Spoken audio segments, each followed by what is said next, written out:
Eto na! ang ating Mahiwagang Burnay!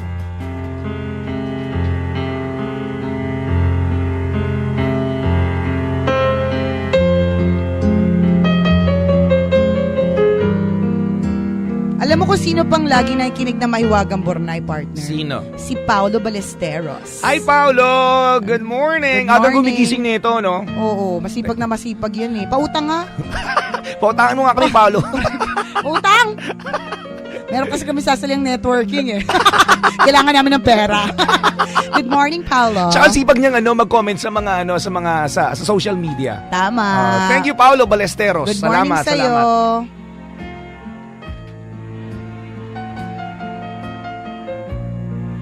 Dahan-dahang sumisilip sa butas ng dingding ang daga na si Aga. Dumating na kasi sa kusina ang may-ari ng bahay na magbubukid kasama ang kanyang misis. Nakita ni Aga Daga na may binubuksang isang package ang mag-asawa. Inakala niya na mga pagkain ang laman nito. Ngunit laking gulat niya nang makita niya na ang laman ng kahon ay isang mousetrap. Hala! Dali-daling tumakbo patungo sa poultry si Aga Daga. Bukbok manok, bukbok manok! Gumising ka! Alam mo, pwede kang teacher sa nursery, sa kindergarten. Pwede, Oo, pwede. Tapos nasuot ko miniskirt. Tapos, lahat ng mga tatay laging taga-sundo ng mga ng mga anak nila. Yun talaga yun eh. Ganyan-ganyan magwado yung mga yung teacher ko nung kindergarten kami. Bukbok manok, Oh. bukbok manok! May action, tapos ang galing-galing niya gumalaw sa harapan. So gusto mo ba mag-actions pa ako? Papasok ako, magiging estudyante mo ko. Talaga. ako ni unang tatawa. At least may audience na ako. Dali-daling tumakbo patungo sa poultry si Aga Daga. Bukbok manok, bukbok manok! Gumising ka! Sabi ni Aga Daga. Bakit? Anong problema? Ang babaw na nga ng tulog ko, inistorbo mo pa ako? Gumaganyan. Sabi ni Bukbok Manok. Bukbok Manok, masamang balita. May nakita akong mousetrap na nadala-dala ng mag-asawa. Nako, malaking problema ito. Napangiti lamang si Bukbok Manok sa ibinalita sa kanya. Hay nako, Aga Daga, malaking problema nga yan para sa'yo at hindi para sa akin. Ang mousetrap ay para lamang sa mga daga, kaya hindi ako naaalarma. Pasensya ka na, Aga Daga. Ingat-ingat ka na lang, friend, pag may time. Dapat ganitong background music yan. Ingat-ingat ka na lang, friend, pag may time. Sabi ni Bukbok Manok. Ganyan yan. At nagpatuloy sa pagtulog si Bukbok Manok habang balisang-balisa pa rin si Aga Daga. Sinubukan ni Aga Daga na muling maghanap ng mapagsasabihan patungkol sa mousetrap. Nakita niya si baboy na si Jeboy nangumunguya habang nakahilata. Jeboy baboy! Jeboy baboy! Malaking problema! Bumili ng mousetrap ang mag-asawang magbubukid. Sabi ni Aga Daga. Mousetrap! Nako! Problema nga yan. Nako, Aga Daga, habang maaga pa, magdasal-dasal ka na. Nung isang araw, bumili sila ng pusa. Ngayon, mousetrap naman. Ikaw talagang puntirya nila. Huwag kang mag-alala. Ipagdadasal lang kita. Bumalik ka na sa lungga mo at baka madaganan pa kita. Sabi ni Jeboy Baboy.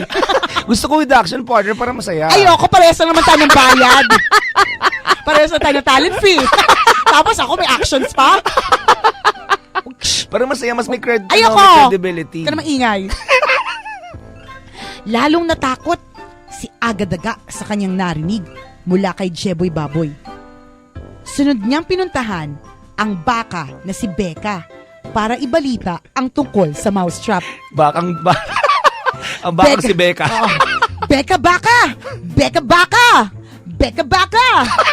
Nakairita, sakit sa tenga. May mousetrap sa may kusina na binili ng mag-asawa. At sumagot kay Aga Daga si Becca Baka. Aga Daga, yan lang ba ang ipinunta mo dito? Sa tingin mo ba ay kaya akong hulihin ng mousetrap na yan? Oo nga naman, tanga dito si Aga. Para problemahin naman si Becca baka sa maliit na mousetrap. Aga daga, yan lang bang ipinunta mo dito? Sa tingin mo ba ay kaya akong hulihin ng mousetrap na yan? Sa tingin mo ba ay poproblemahin ko ang sinasabi mo? Nakakatawa ka naman, Aga daga. Ha ha. Mabuti pa ay maghanap ka na lang ng keso para maalis yung gutom mo. Ikain mo na lang yan. Si Ang kulit nila mag-usap, no? Si Bokbok Manok, dasal-dasal din pag may time. Ay, ingat-ingat din pag may time. Si Jeboy Baboy, pagdadasal kita. Friend. Pagdadasal kita, friend. Alis ka na dito, baka madaganan kita. Si Becca baka naman, partner. Kain ka na lang ng keso. Ikain mo na lang yung gutom mo. Yan. At malungkot na bumalik ng kanyang lungga si Aga daga. Wala man lang nakaintindi sa kanya ni isa sa mga kasamahan niyang hayop. Mag-isa na lamang niyang haharapin ang kanyang problema tungkol sa mousetrap. Nang gabing yun din, ay maingat na nakiramdam si Aga daga sa maaring mangyari. Ilang sandali pa, ay lumika ng ingay ang mousetrap sa kusina. Nang marinig ito ng mag-asawa, ay dali-dali nilang nilapitan ang mousetrap. Dahil madilim sa kusina, ay hindi nila napansin na ang nahuli pala ng mousetrap ay hindi daga, kundi isang makamandag na ahas. Habang nakaipit ang buntot, ay biglang nagkakawag ang ahas at aksidenteng natuklaw ang misis ng magbubukid. Isinugod sa ospital ang asawa ng magbubukid. Ipinagpatuloy sa bahay ang gamutan at pamamahinga nito. Habang nagpapagaling, ay pabalik-balik pa rin ang lagnat ng asawa ng magbubukid. At para mapawi ang lagnat ng asawang ito, ay naisipan ng mambubukid na magluto ng tinolang manok. Yan. Patay ka. Patay ka. Patay ka ngayon, Bokbok. Bit-bit ang kanyang matalim na kutsilyo. Ay nagtungo sa poultry ang magbubukid para katayin ang pangunahing sahog ng tinolang manok. Patay kang manok ka. Si Bokbok Manok. Paalam, Bokbok Manok. Sabi ni Aga daga habang lumuluha. Oy. Makalipas ng 3 araw ay hindi pa rin gumagaling ang asawa ng magbubukid. Ilang kaanak at mga kaibigan na ang sunod-sunod na dumadalaw sa kanya. Dahil dito ay kinailangang ipaghanda ng magbubukid ang mga bisita. Patay kang baboy ka. At ang sumunod na naisiping katayin ng magsasaka para isahog sa pagkain ay walang iba kundi si Jeboy Baboy. Menudo ka mamaya. Tama! Apritada ko!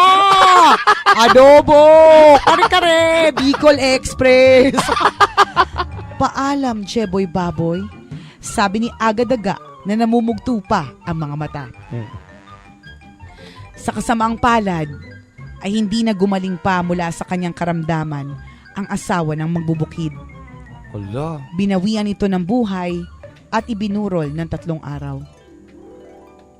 Sa burol ay kinailangan na namang maghanda ng mabubukid para sa mga nakikipaglamay. Marami ang pumunta sa burol, kaya ang huling kinatay ng mangbubukid ay ang kanyang nag-iisang baka, si Becca Baka. Paalam, Becca Baka. Pamamaalam ni Aga daga sa kasamahan. Nasaksihan ni Aga ang sunod-sunod na pagkawala ng kanyang mga kasamahang hayop. Kung nakinig lang sana sila sa akin, ay baka magkakasama pa kami ngayon, sabi ni Aga daga sa kanyang sarili. Kaya kapag may inilapit sa iyo ang iyong kapitbahay, huwag patay mali siya, huwag magwalang bahala, dahil baka ang inaakala mong problema lang nila, ay ikapapahamak mo rin pala. At ang patibong na para sa ibang tao, ay ikaw pala mismo ang masisilo. Oo nga naman. Tama! Maiba naman ang kwento na may wagang burnay, lagi na lang iyakan. Oh, lagi lang may drama, Correct. gano'n. Bokbok Manok, Jeboy Baboy, Beka Baka, Aga-daga. Sila mga bida ngayong araw na ito. Nakaka-lurky Ang galing talaga. naman ang O, diba? kwento. Ito isa lang po ang ibig sabihin yan eh. Ang lahat ng bagay ay magkaugnay. Correct. Anong moral lesson na binanggit niya ulit, partner? Ang sabi niya, kapag may inalapit sa iyo ang iyong kapitbahay, huwag patay mali siya. Tama. Kasi baka mamaya yung inaakala mo na problema lang ng kapitbahay mo, Correct. eh magiging problema nyo pala. Halimbawa, napag-alaman ninyo sa magkakapitbahay may isang adik. Hindi mo pwedeng sabihin na problema lang ng pamilya nga ng adik yon. Tama. Kasi maaaring yung adik na yon pumunta sa bahay mo magnakaw. Pumasok sa bahay ninyo. Correct. Buti sana kung magnanakaw lang. Eh paano kung may gawin? Oh, di Eh ba? paano kung yung, ano ba yan, yung intestine mo gawin Isaw. Diba? Kasi gano'n ang adik eh. Totoo yan. Hindi na nila alam kung anong ginagawa nila. Akala nila isaw talaga, small intestine pala ng tao. Diba? Totoo yan. Yung akala mo na hindi makaka-apekto sa'yo, makaka-apekto pala sa'yo. Kasi alam niyo po mga kabisyo, we are individuals, but we are also members of a unit. Tama. Diba? Ano po tayo? May kanya-kanya po tayo mga buhay, pero parte pa rin po tayo ng isang barangay. Ito sabi nga, at saka yung kasabihan, no man is an island. Lahat Tama. tayo dependent sa mga taong Correct. nakakasama natin. Hindi ka mabubuhay na mag-isa lang. Tama. So kung may mangyari sa isang yun, dapat damayan mo. Tingnan mo na Kasi lang. kailangan mo ang taong ito. Ganito- Hindi mo lang namamalayan. Ganito lang kasimple yan eh. Kasalanan ng isa sa classroom, nagalit siya sa teacher. Yung teacher dinamay lahat, nag-quiz lahat. Tama, totoo yan. Parang ganun. Kasi obligasyon mo yung mga tao na nasa paligid mo. Kaya you have to be responsible for them also. Iba yung katanga sa batibot, ang lahat ng bagay ay magkaugnay. Part na hindi siya sa batibot. Ano siya? Parang kata Nadinig ni ko din Joel. yun. Ay, di kinanta din yun Oh, sige, doon. sige na nga. Sige. Pero totoo yun, Oo. lahat tayo, ang mga kaibigan, ay dependent sa bawat isa. Correct. Diba? Kailangan Hindi mo natin pwedeng, ang ibang tao. alimbawa sa pamilya na lang, kung ang bunso mong anak napapariwala ng landas, hindi naman pwedeng sabihin ng ate na okay lang yan, bunso naman namin yan. Wala naman akong care dyan. Hindi, no? Dahil pag napariwara yan ng landas, yung mga magulang niya mamomblema. Pag namomblema yung mga magulang, naku, hindi kayo makakakain kasi hindi na sila mag-grocery. Pag hindi ka nakakain, magugutom ka. Pag nagutom ka, ma-hospital ka. O, diba? damay-damay na. Damay-damay na kasi lahat po tayo magkaugnay. Correct. Yung matuto ka magkaroon ng pakialam sa mga taong nakakasama mo, paligid mo. nasa neighborhood Correct. mo. Tama. Totoo yan. Halimbawa, iba kasi yung pag nagmamagandang loob ka sa kapitbahay mo, hindi mo masasabi bukas kakailangan mo pala ng taong ito. Kapag nangailangan ka pala, sila pala yung tao malalapitan mo. Tama. Diba? Matatakbuhan mo. Correct. Ganun lang yun, mga kabisyo. Maging mabuting kapitbahay. Yes! Thank you, may Wagang Burnay, sa kakaibang kwento mo ngayong araw na ito. Wala masyadong naiyak. Weird naman nung naiyak dun sa namatay yung mga baboy tsaka manok, di ba?